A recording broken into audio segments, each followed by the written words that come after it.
Алматы әкімі Ерболат Досаев қазақ ән өнерінің дара тұлғасы Бибігүл Төлегенованы 95 жасқа толған мерейтойымен құттықтады. Шаһар басшысы Отан орденінің иегеріне мемлекет басшысы Қасым Жомарт Тоқаевтың құттықтау хатын табыс етті.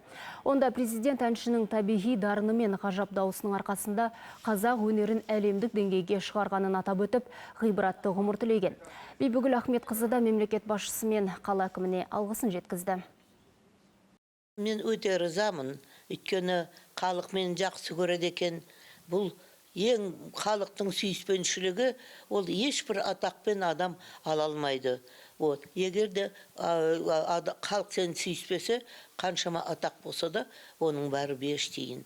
Құдайға мың шүкір, бүгін мен көріп отырмын, осы неше күннен бері қаншама қай жерде кездесу болса дағын халық өзі көп жиналып, барлығы маған рахметін айтып, сахнаға мен көрінен жерден аяқтарынан тік тұрып мен қарсы алады. Содан артық қандай бақыт керек.